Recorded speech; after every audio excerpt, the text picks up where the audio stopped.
movimentar. Quando você vai a um sindicalista e você fala no movimento, ele diz assim, não é importante, aí tem uma coisa que diz assim, quando é para gastar, diz que não precisa, quando não tem, é necessário que tenha, e todo mundo concorda que tem que haver. Então, gente, sem sindicato não tem segurança do trabalho. Obrigado.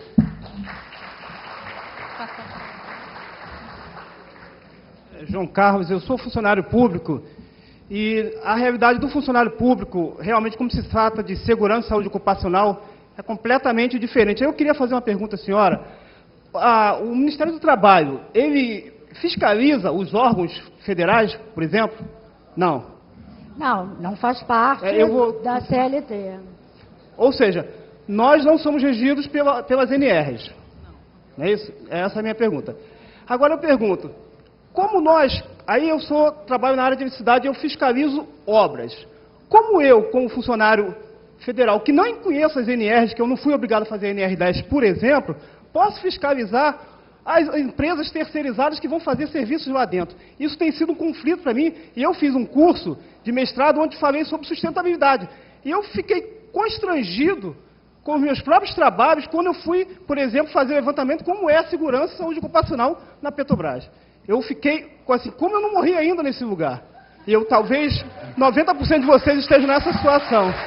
Eu queria repensar sobre isso. Colega, eu estou no mesmo caso que você. Eu também vou pesquisar em locais insalubres e perigosos. E nem por isso tenho atenção à minha saúde. Eu estou junto com você nessa briga.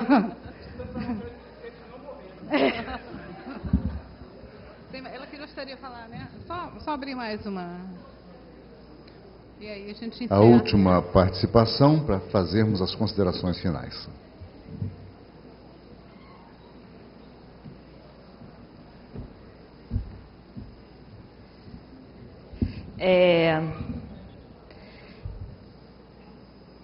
Eu acho que o que eu coloquei anterior e outro companheiro que veio aqui tão brilhantemente colocou que sem o sindicato realmente fica complicado que o servidor público ele pressione ao seu gestor, pressione ao governo, que realmente implante de fato uma política de saúde do trabalhador e que realmente tenha continuidade, porque só o sindicato e os trabalhadores é que podem dar continuidade à pressão e que não se perca.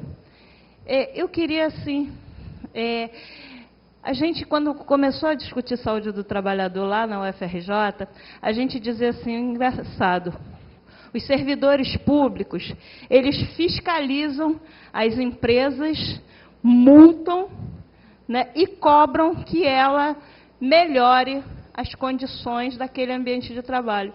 E o servidor não. Ele não tem quem fiscalize o governo, ele não tem quem multe o governo e ele não tem quem faça com que o governo melhore as condições de saúde daquele local do trabalho dos servidores. E isso é uma questão que a gente vive o tempo todo, e aí assim, de convencimento mesmo. Porque no serviço público, gente, é diferenciado, porque nas empresas privadas, o trabalhador que entra para a CIPA, ele entra, uma parte, é claro, pensando na sua estabilidade. E no serviço público, isso não acontece. Então, é um trabalho contínuo de convencimento que aquela doação vai ser voluntária. Então, a gente também tem muita dificuldade de criar as pessoas que queiram discutir as comissões, de fazer esse debate dentro da categoria, que não representa imediatamente ganho salarial, né? E que a gente precisa, assim, precisa de mais parceiros. Né? Os sindicatos que estão dispostos mesmo. O CIAS está aí. Realmente, a implantação do CIAS, a UFRJ, ela é uma referência, unidade de referência para a implantação do CIAS. Só tem um engenheiro do trabalho na divisão de saúde do trabalhador, só tem 4 técnicos recém-concursados. ou os outros trabalhadores, né, a maioria estão em processo de aposentadoria, ou a gente também investe para contratação de mão de obra, para revigorar os profissionais ali, ou a gente vai estar com um projeto belíssimo, a universidade ela constitui um comitê técnico acadêmico para fazer a discussão de implantação dos CIAs no ramo da pesquisa, na assistência à saúde, na vigilância. O sindicato está junto contribuindo, mas a gente precisa de mais parceiros e mais solidariedade para que a gente possa realmente, o serviço público, sair dessa situação que a gente ainda caminhou, mas ainda é muito pouco para o nosso tamanho.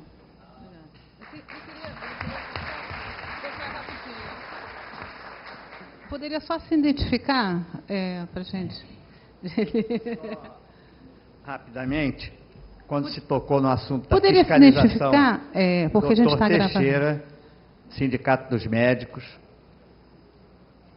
a Advocacia Geral da União, em 2006, emitiu um parecer sendo favorável à fiscalização de ente público, principalmente nas questões da higiene e segurança do trabalho. Então, existe sim essa possibilidade da DRT, da Delegacia Regional do Trabalho, fiscalizar ente público e emitir multas. E essa multa, evidentemente, quem vai responder por ela é o gerente local, que desrespeitou as normas de higiene e segurança do trabalho. Então, aqueles que quiserem, eu posso passar. Na época, nós fizemos parte de uma comissão intersindical de fiscalização do trabalho e todos os sindicatos estavam envolvidos e foi, então, debatida essa questão com profundidade, que a nós, médicos, interessava a fiscalização do setor público, até porque não havia nenhum respeito a nenhuma norma, conforme já falei aqui, a nenhuma norma regulamentadora. Os operadores de caldeira do Estado, dos hospitais do Estado, todos eram surdos. Então, não havia nenhum respeito à NR15. Então, olha, surgiu esse debate, surgiu esse parecer da Advocacia Geral da União, eu posso repassar para aqueles que quiserem, se me der um e-mail, eu repasso para ler na íntegra o debate que houve. Tá, Só isso. O senhor poderia passar para a SOBS? Posso. Tá, eu vou dar o nosso cartão para a gente interessar. Eu passo que a gente vai poder discutir isso em fóruns mais importantes, né? Em outros fóruns importantes. Quer dar uma Tá sugestão? bom? Obrigado. Quer dar uma... Nosso ajudante, quer dar uma sugestão ali? Nosso amigo aqui, que está nos ajudando, fotografando. Meu nome é Messias Neves, sou de Araruama. Eu vou dar Sindicato de Servidores Municipais de Araruama, eu vou dar uma sugestão. Seria possível os sindicatos estimular curso de capacitação para os funcionários, justamente para operar nessas partes das CIPAs, para poder justamente incrementar, aumentar a capacidade de intelectualidade do servidor, para poder justamente aumentar assiduamente essa fiscalização para a segurança do trabalho do trabalhador? Essa é a minha sugestão.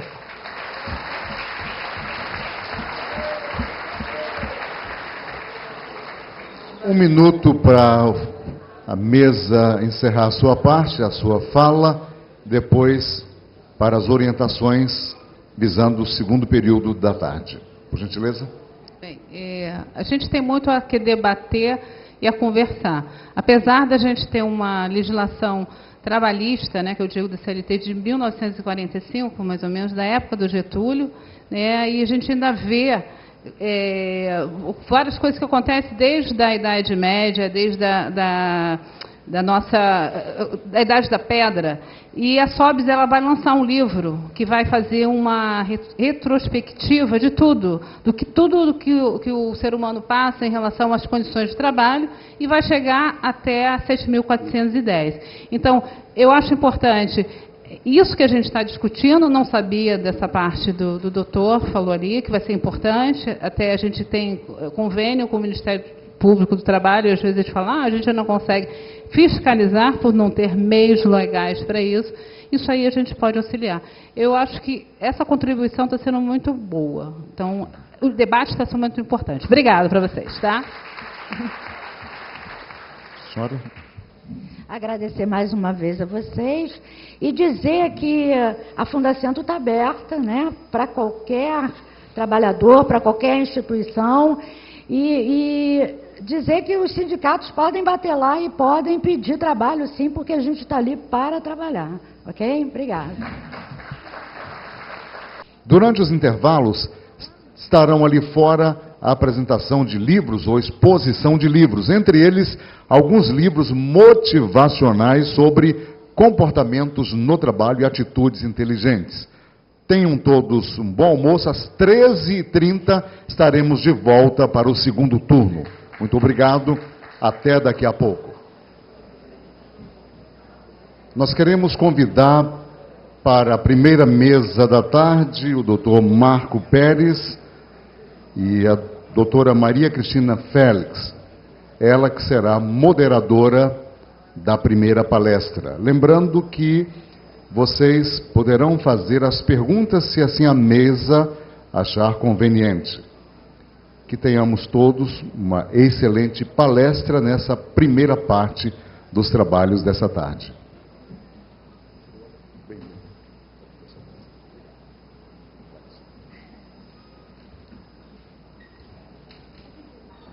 Lembrando que são 14h10, nós vamos até às 15 horas com esta palestra. Boa tarde. Retomando os trabalhos, eu gostaria de apresentar o Dr. Marco Pérez, médico do trabalho e sanitarista. Ele é coordenador geral da Atenção à Saúde do Trabalhador, da Saúde e Segurança do Trabalho do Servidor Público Federal.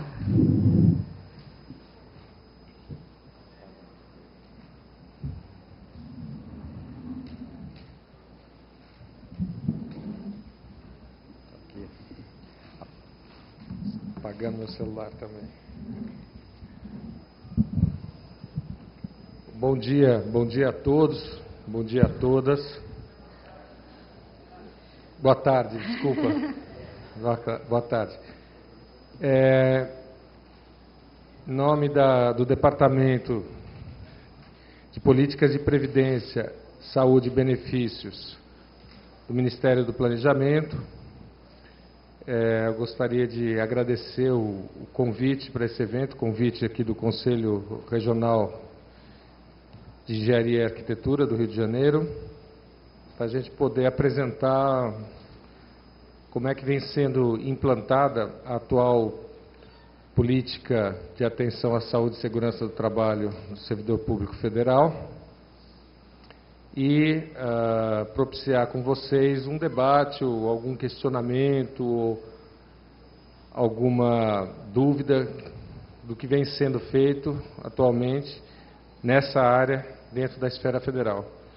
Eu tenho uma apresentação aqui que eu vou tentar resumir um pouco o que vem sendo essa política e as estratégias de implantação dessa política e ver, não sei se vai ter um tempinho para debate, ver se tem aí um espaço para a gente conversar um pouquinho sobre as ações que vêm sendo realizadas no âmbito da saúde e segurança do trabalho para os servidores públicos federais.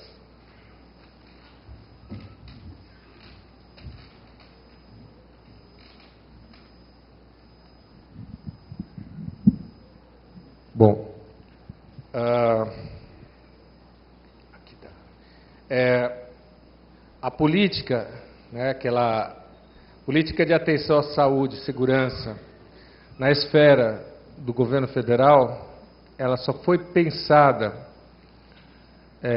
a ser como um conjunto de ações concretas a serem realizadas a partir da metade agora da década de 2000. Tá? Então, a gente precisa ter claro que o governo federal, nessa área, ele tem uma defasagem, tem um atraso de implantação de muitos anos, de muitas décadas, né? Se for comparar com a iniciativa privada, tem aí mais de 60 anos de atraso. Mas ela começou efetivamente a ser organizada por meio de uma estratégia implantado em 2006, que não tinha esse nome ainda, tinha o nome de SISOSP, que era o Sistema Integrado de Saúde e Segurança no Serviço Público, de saúde ocupacional no servidor público. Esse sistema foi reformulado, ele não estava muito adequado para a regulamentação estatutária do Serviço Público Federal, ele tinha muita inspiração nos parâmetros da CLT, e o regime no serviço público é diferente, é um regime jurídico diferenciado, e houve uma reestruturação para a implantação desses, que a gente chama Subsistema Integrado de Atenção à Saúde do Servidor. É o SIAS. Tá? O SIAS é um sistema estruturante, né? Não é, quando a gente fala sistema, muitas vezes a gente pensa em sistema de informação. O SIAS não é um sistema de informação, é um sistema estruturante, com um conjunto de órgãos com ações voltadas para um objeto comum, para construir, né, essa política de atenção à saúde e segurança do trabalho. Ele foi regulamentado pelo decreto 6833, decreto federal assinado aí no segundo governo Lula, né, de 2010, de 2009, né, e está aí já no seu terceiro ano de implementação. Tá? Então, nós temos uma política de atenção à saúde e segurança no trabalho, e um sistema estruturante para implantar as ações dessa política. Ele chama subsistema porque ele é parte de um sistema maior, que se chama CIPEC, que é o Sistema de Gestão de Pessoas, do Pessoal Executivo Civil da União. Então, todos os órgãos civis do Executivo do Governo Federal têm um sistema de gestão de RH, que se chama CIPEC, né? É o Sistema de Pessoal Executivo Civil da União. E o SIAS é um subsistema do CIPEC, que é o que direciona as ações para áreas de saúde e segurança do trabalho no âmbito da gestão de RH do Executivo Civil da União. Tá? Então, essa estratégia, estou explicando de onde que veio. Bom, para a gente falar de uma política, né, de atenção à saúde